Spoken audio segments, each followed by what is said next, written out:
You open your banking app, check your balance, and feel that knot in your stomach. At what point did all the money disappear? You promised yourself that this time you were really going to save, that you'd be more organized, that you'd control your spending, but something went wrong. Again. And it's frustrating. But listen, it's not your fault. We all use money every single day, yet nobody taught us how to handle it. In school, they taught you about photosynthesis, types of volcanoes, the continents, but never how to use a credit card, how to avoid getting into debt, or how to build financial stability. And here's the most important part. Nobody told you that your brain is wired to spend poorly. It doesn't matter if you earn a lot or if you're barely making it to the end of the month. Your mind works against you. Today, I want to show you why your brain sabotages you and how you can regain control. Because when you understand how your mind works, you stop chasing money and start directing it exactly where you want it to go. 1. The money taboo. Maybe you think your money problems are your fault, that you're messy, that you lack willpower, that you just can't manage your spending. But no, this is a global problem. The root? In our culture, talking about money is frowned upon. Nobody brings it up at the dinner table. Nobody admits they're in debt or that they don't know where their money goes. So you look at others, assume they're doing better than you, and blame yourself even more. And the other extreme is also frowned upon, talking about financial success. Showing prosperity often triggers envy, criticism, or suspicion. So we don't even have positive role models to inspire us. The only people who talk openly about money?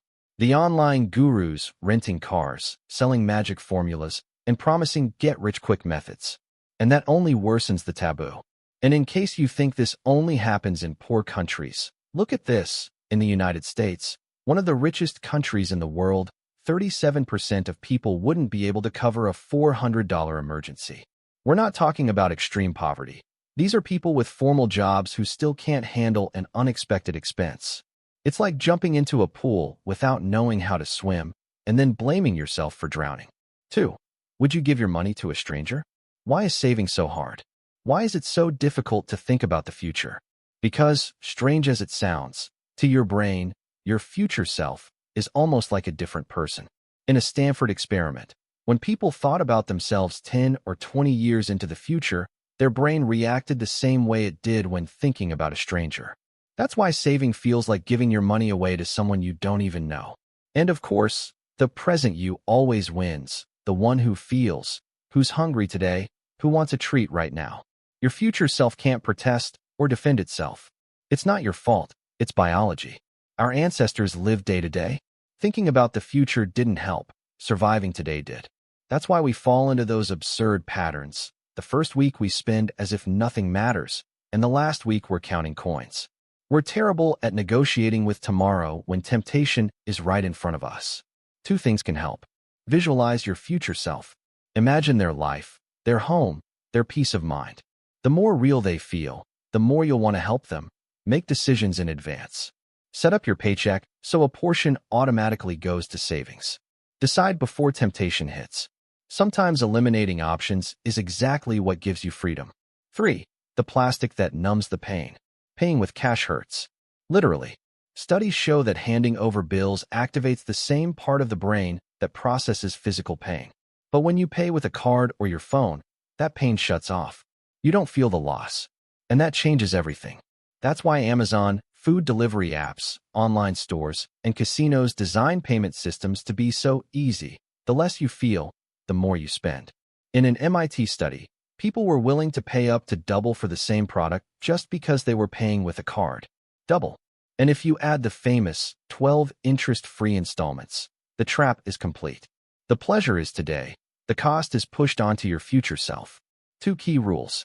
Before buying, ask yourself, would I pay for this in cash, all at once, right now? If the answer is no, there's your sign. Give your money a name. As soon as you get paid, divide it into rent, food, bills, savings, health. When money already has a purpose, taking it away hurts more, and that protects you. 4. The sales that make you spend more. We've all been there. You went in to buy something small and walked out with a gadget you'll never use. But hey, it was 50% off. Many deals work like this. They raise the price a few days before, then lower it so it looks like a bargain. And you buy it to feel like you won. 60% of millennials and Gen Z regret their impulse purchases. And if you're sad or stressed, you can end up paying up to 30% more without noticing. Shopping becomes temporary comfort. Tips that work. Don't shop when you're emotionally down. Apply the 24-hour rule. If tomorrow you still want it, then consider it. If not, you just saved money. 5. The cost of fitting in. Some of our worst expenses don't come from advertising. They come from social pressure. You get invited to an expensive plan and don't want to be the boring one. You see your friends upgrading their phones, buying clothes, going on trips, and you think, I deserve it too. So you spend what you were saving just to avoid feeling left out. The problem is that you're comparing your entire life with the most perfect moments of others. Nobody posts their debt on Instagram. Nobody admits they're paying off a phone in 18 monthly installments.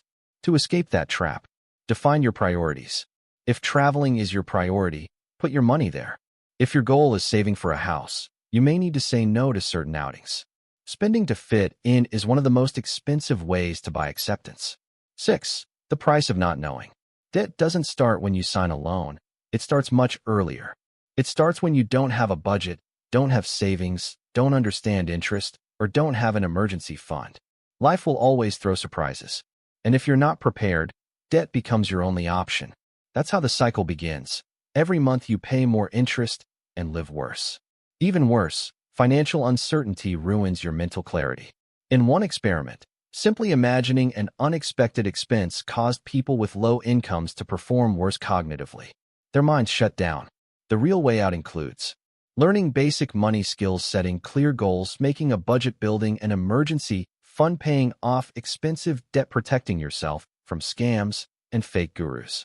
If you don't control your money controls you. Freedom isn't bought, it's built. We don't always make decisions freely. Without financial education, we operate on autopilot. And in a world that pushes you to buy constantly, the real rebellion is learning to wait, choose, and say no. Financial freedom isn't having more things, it's having fewer burdens. It's being able to breathe. It's having time. It's choosing without fear. Imagine waking up tomorrow with a superpower, making better decisions. Knowing when to say, I don't need it.